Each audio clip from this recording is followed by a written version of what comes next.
Hi guys, this is Hiro. How's everyone doing today? Aaj bada keem chho? Aaj sab kaise ho? So today I have a very special personal video, okay? This is, I'm making a video on the number one thing astrology has taught me, okay? By far the number one thing. That is, there is always going to be ups and downs in life. Okay, now before you're like, oh my God, that was such a letdown, let me explain a little bit further. We all know there's ups and downs in life, right? But our egos are so programmed that, oh, once we have this, our life's going to be perfect. This person, this way, this thing, this chapter of life, whatever, marriage, kids, job, retirement, whatever it is, right? After that, life is just perfect, right? You have this in your head. When you think of your dreams, your ambitions, there's nothing wrong with dreams and ambitions, but a big part of that is is noticing that, oh yeah, after that, man, my life is just, it's just sky high. Okay. And I can speak from experience. I've had a lot of good things and I had a lot of bad things happen in my life. Very unique, exceptionally good things and very unique, exceptionally bad things. Okay. Very unique and exceptional. Okay. And like things that people would not dream of and things that people would just dream of. Okay. And I'm telling you, when you start putting judgments on these good and bad things in your life, it doesn't end. You just need to accept everything. Just observe rationally the good and the bad, right? You came here and signed up for it all. Now, moving back to the title of this video, which is the number one thing that astrology has taught me, which is that there's always going to be ups and downs. How has this taught me this? So, one thing we know, like let's just say the Vimshottari Dasha system, right?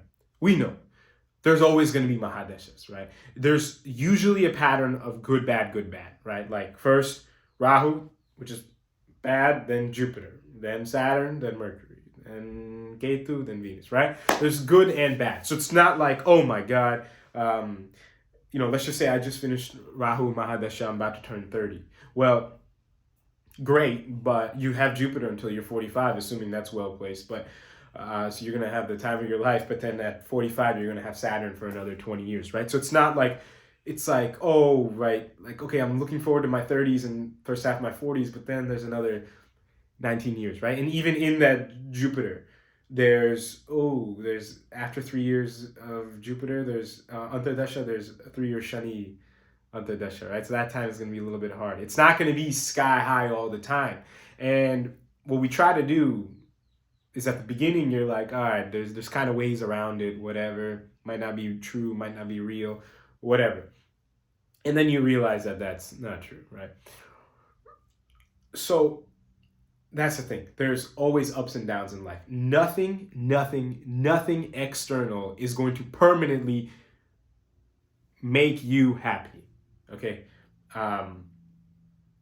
So just keep that in mind, okay? And I've made a video on what happiness is. Happiness is not an emotion. The emotion is joy. Emotions are temporary. Happiness is like a state of being, okay? You can choose to be happy at any time. That doesn't mean you're necessarily joyful. You can be filled with fear. You can be sad, whatever, but I can still choose to be happy. I can still choose to accept. I can still choose that this is a part of what I came here to do, and this is just a part of life.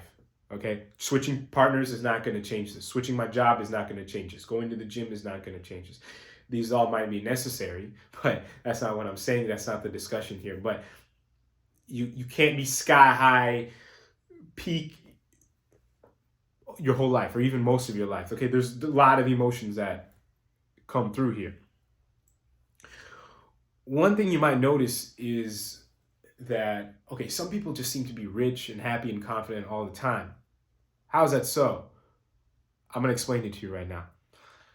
First of all, none of these are directly correlated. Rich, happy, and confident, okay? Confidence, anybody can have confidence, okay? The main way to have confidence is to just accept yourself, accept your fears, accept your expectations not being true. The more you stop accepting and the more you try to not accept, the least confident you're going to get. A lot of confident people, naturally, they don't have a lot of these fears, so that's fine. They might not have to work at it, but if you notice you're not that confident person, you have to do the work, right? This is just part of your journey here. Rich, some people are just rich, right? They can they can be just have a well-placed finances in their chart, or I mean, they just came here. This is just part of their karma to have a lot of money in this lifetime, right? Now, that doesn't necessarily mean that they're happy, right? A lot of them are actually not that happy, right? The majority, I would say. And even if they are temporary, and they're going to be temporarily happy at times, right? Just like poor people are temporarily happy at times. No one, it's not like, oh, money.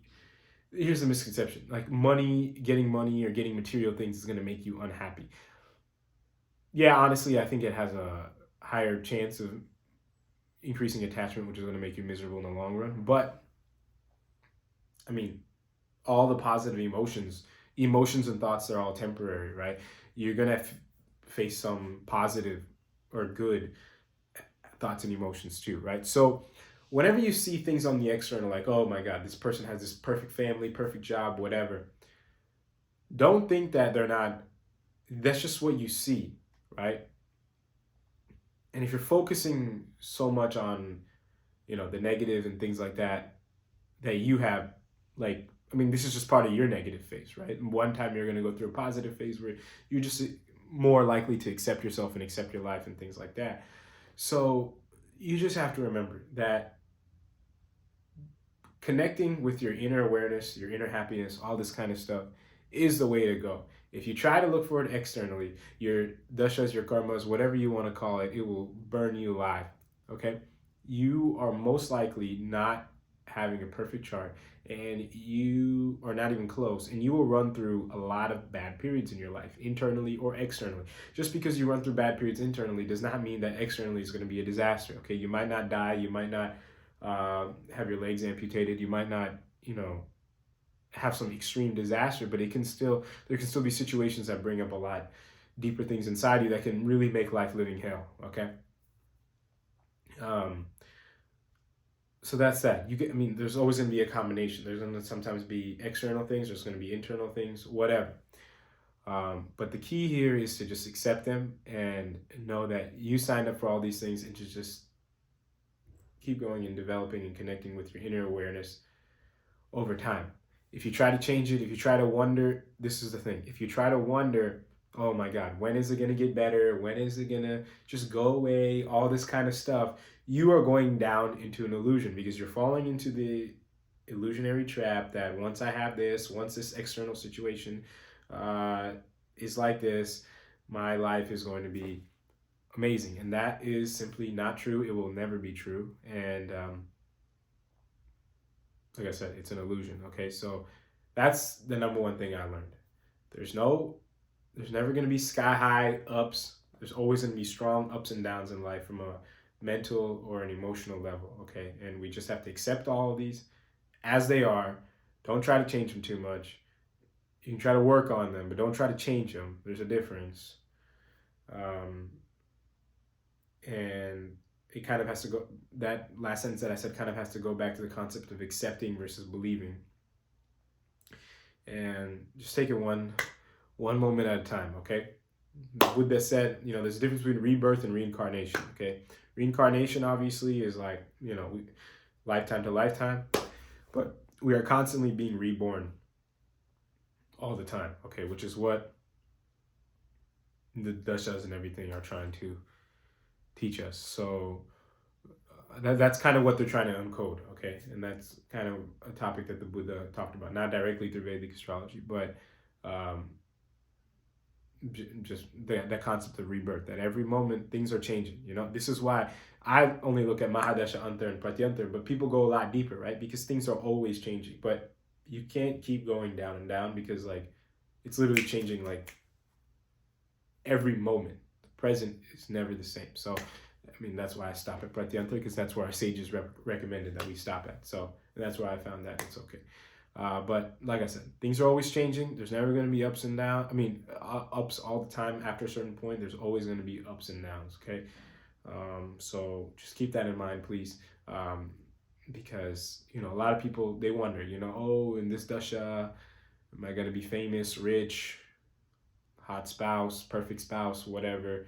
Most likely the answer is no to most of those questions, okay? And even if they come, it might not stay. Even if they stay, what is it really giving you, okay? You need to ask yourself all these questions. So That's it for this video. If you have any questions or comments, you can feel free to let me know.